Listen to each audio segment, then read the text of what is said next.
आज एक तस्वीर देखने को मिली आगरा से, जहां पर एक इंसान गिरे हुए दूध को उठाने की कोशिश कर रहा है और आसपास कई कुत्ते जो है उस दूध को जो है चाट रहे हैं।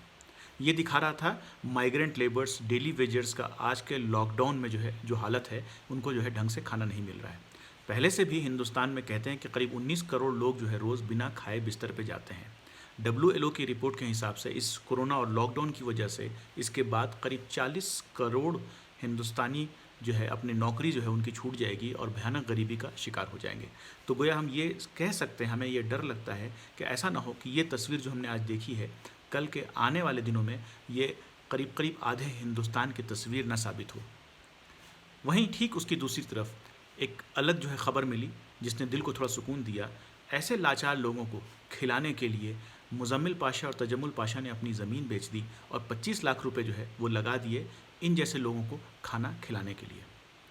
फिर एक और ख़बर आई कि दिल्ली और नॉर्थ इंडिया के कुछ इलाक़ों में कुछ सब्ज़ी वाले जो सब्ज़ी बेच रहे हैं, उनका आई कार्ड चेक करके लोग उनको पीट रहे हैं, क्योंकि वो जो है तजम्मुल पाशा और मुज़म्मिल पाशा की कम्युनिटी से बिलोंग करते हैं, गोया वो मुसलमान हैं। और इसका मतलब ये कि ये लोग जो है इस कोरोना जैसी बीमारी में, जहाँ पूरी दुनिया को जिसने यूनाइट कर दिया है, वो भी आज जो है हिंदू मुसलमान करने से चूक नहीं रहे हैं और वो इस्लामोफोबिया के शिकार हैं। तो गोया हमें 3 तस्वीर देखने को मिली।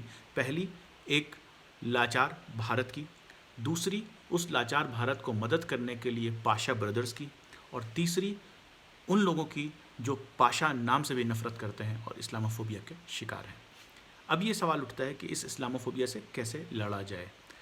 इंसान होने के नाते सबसे पहला जो ऑप्शन आता है वो ये आता है कि वो हमसे नफ़रत करते हैं तो हम उनसे नफ़रत करें। तो यानी इस्लामोफोबिया का जवाब हिंदू फोबिया से। क्या ये मुमकिन है? क्या ऐसा होना चाहिए? जवाब है बिल्कुल नहीं, बिल्कुल गलत। नफ़रत का की काट जो है कभी भी नफ़रत नहीं हो सकती है, क्योंकि अगर हम ऐसा करने की कोशिश करते हैं तो हम अपने मुल्क को, जिसको हमने अपने खून से सींचा है और जिसकी साख्त बचाने के लिए पूरी मुग़लिया सल्तनत ख़त्म हो गई, हम उसको, उस मुल्क को जो है सिविल वॉर में नहीं ढकेलना चाहते हैं। तो कोई और तरीक़ा बताइए। तो गोया ये कि इस्लामोफोबिया का इलाज हिंदू फोबिया नहीं है, हम इसमें यकीन नहीं रखते हैं। और ऐसे भी चूँकि जो है कुरान जो है, चूँकि हमारी गाइड है, वो ये जो है वो कहता है चैप्टर नंबर 34 वर्स में कि अगर कोई बुरा कर रहा हो तो उसका जवाब आपको अपने सबसे अच्छे से देना है, और आप यकीन मानो उस बुरा करने वालों को तुम अपने एक दिन दोस्त के हैसियत, दोस्त की तरह पाओगे। तो गोया हमें कुछ अच्छा करना है। और इकबाल की जो का एक शेर याद आ रहा है कि हर शख्स जल रहा है अदावत की आग में, उस आग को बुझा दे वो पानी तलाश कर। तो हमें ज़रूरत है उस पानी की जो इस नफ़रत की आग को जो है बुझा सके। आज के वक्त में सबसे अच्छा काम वो पानी क्या हो सकता है? इस भूख मरी का शिकार हिंदुस्तान के लिए सबसे ज़्यादा जो है पानी का काम और सबसे अच्छा कदम ये हो सकता है कि हम लोगों को खाना खिलाएं, क्योंकि खाना खिलाने पे बहुत ज़ोर दिया गया है। एक हदीस है कि अगर आपका पड़ोसी भूखा सो जाए और आप पेट भर के खाना खाते हैं तो शायद आप मुसलमानों में से नहीं हैं। कुरान में जो है ये लिखा है चैप्टर नंबर 76 वर्स 8 और 9 में कि जो है तुम खाना खिलाओ किसको? ज़रूरतमंदों को, यतीमों को और कैदियों को। तो यहाँ तो जो लोग हैं वो सिर्फ़ और सिर्फ हमारे आस पड़ोस के लोग और ज़रूरतमंद लोग हैं। तो गोया खाना खिलाने को कहा गया, ये नहीं कहा गया सिर्फ मुसलमान को, कहा गया है ज़रूरतमंदों को खाना खिलाओ। तो अगर हम खाना खिलाते हैं, इससे जो है क्या हो सकता है, इससे पूरी तस्वीर बदल जा सकती है।